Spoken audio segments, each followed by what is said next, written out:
네, 4월 23일 목요일 김용민 브리핑 시작하겠습니다. 시청자를 가스라이팅하지 않는 유튜브 김용민 TV의 김용민 브리핑입니다. 자, 현재 경기도 고양시 덕양구 창릉동 모습 보고 계신데 9도 기온 분포 보이고 있습니다. 낮 최고는 23도로 예상됩니다. 맑은 후 흐린 날씨를 기상청에서 예보했습니다. 한국은행이 오늘 1분기 실질 GDP 속보치를 발표합니다. 그리고 SK하이닉스가 오늘 1분기 실적을 발표하는군요. 간밤에 뉴욕 증시 3대 지수가 일제히 상승했는데 불붙은 코스피에 더 큰 동력이 생길 것 같습니다. 삼성전자 노동조합이 최대 30조에 달하는 손실이 날 것으로 전망되는 5월 총파업을 앞두고 본격 쟁의에 돌입했습니다. 네, 삼성에도 노조가 생겼나 하시는 분들이 있을 것 같은데 진작에 생겼습니다. 자, 오늘 김용민 브리핑은 하헌기 새로운 소통연구소장과 함께 현재 민주당 정청래 대표의 6.3 재보선 또 지방선거 공천과 관련한 태도 합당한 것인지 점검하고요. 민주당 경기도당 공천관리위원장인 김준혁 의원 연결해서 어제 공관위에서 내린 최민희 의원에 대한 경고 그 내용을 짚어보겠습니다. 오창익 인권연대 사무국장과 함께 미국의 쿠팡 하이브 내정 간섭 문제도 함께 살펴보도록 하겠습니다. 자, 오늘의 아침 신문 기사 살펴볼까요? 자, 조선일보부터 보겠습니다.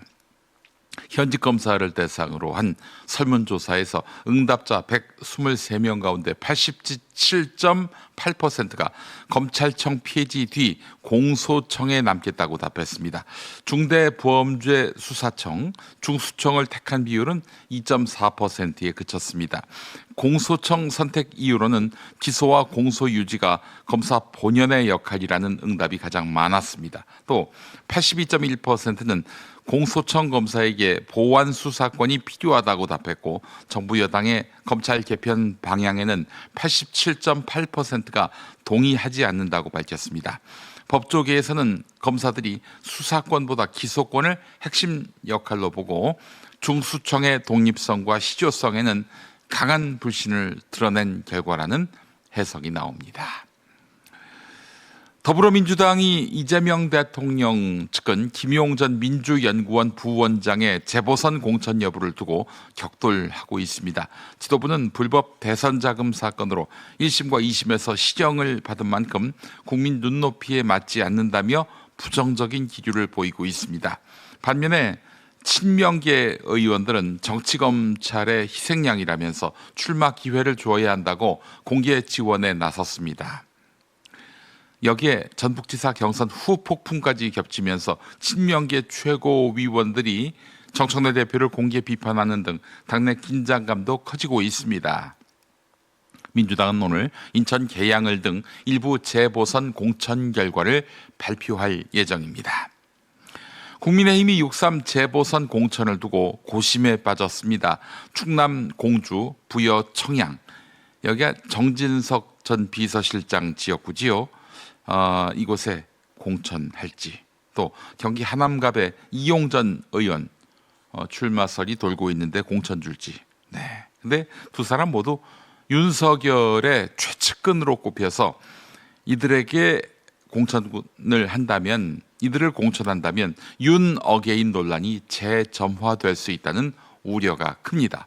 한석이 아쉬운 당 입장에서는 경쟁력 있는 후보가 필요하지만 자칫 지방선거 전체 판세에 악영향을 줄 수 있다는 것입니다. 당내에서는 총선 패배 원인이었던 지각 공천을 되풀이해서는 안 된다며 조속한 결정을 촉구하고 있습니다. 후보 등록은 다음 달 14일부터 시작됩니다. 친여 성향 유튜버 김어준 씨가 자신의 회사 딴지그룹 관련 언론 보도를 두고 불법 사찰 자료를 바탕으로 쓴 기사라고 주장해 논란이 커지고 있다. 오늘 중앙일보가 보도하고 있습니다. 중앙일보가 이 보도를 한 매체 아니겠습니까? 자, 문제의 보도는 딴지그룹이 금융감독원 전자 공시 시스템 다트에 제출한 감사 보고서를 토대로 지난해 매출 455억 원, 영업이익 60억 원을 분석한 내용입니다. 중앙일보 보도가요.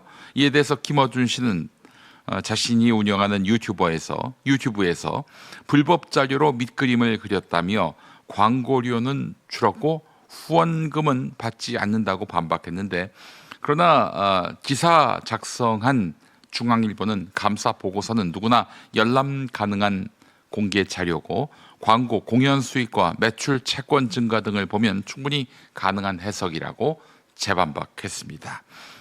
김어준 씨는 별도 대응팀 구성과 법적 조치도 예고해서 언론 감시와 공인의 책임, 표현의 자유를 둘러싼 공방이 이어질 전망이다.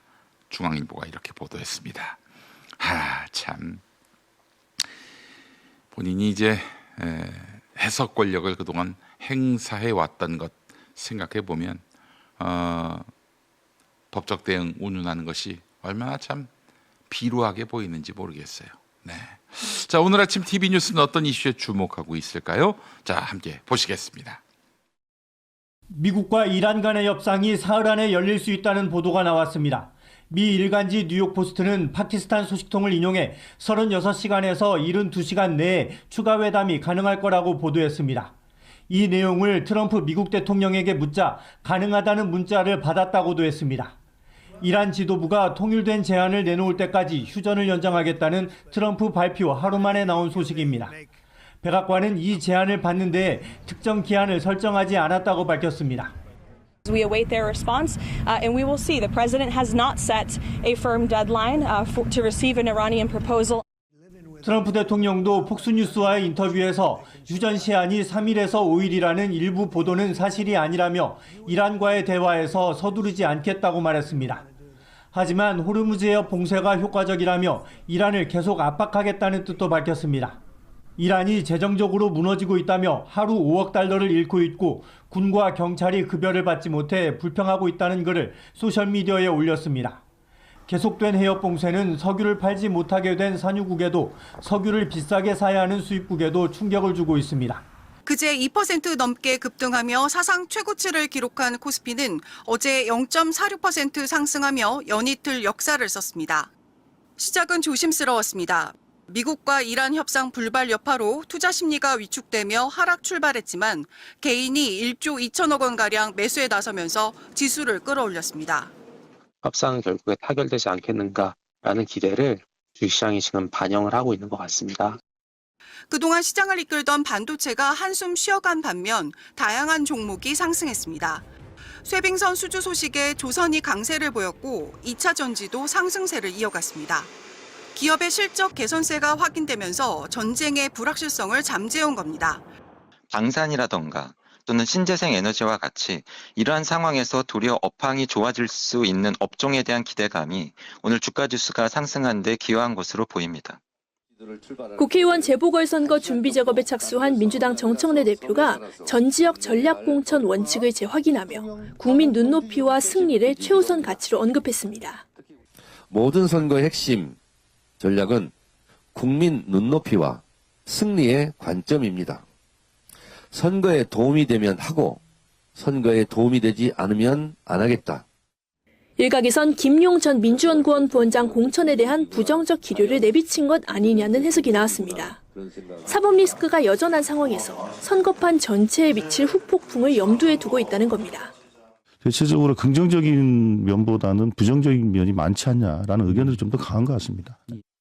김 전 위원장은 무죄를 자신하며 당의 도의적 결단을 촉구하는 등 여론전을 이어갔습니다. 민주당 공당이 국정조사까지 하는데 저를 외면하면 뭐 제 개인적으로는 우리 민주당의 자기 부정 아니겠는가 이런 생각을 하는데 친명계도 이재명 대통령 최측근에 대한 지원 사격을 이어가고 있어 정 대표가 막판에 정무적 판단을 내릴 수 있다는 해석도 나옵니다.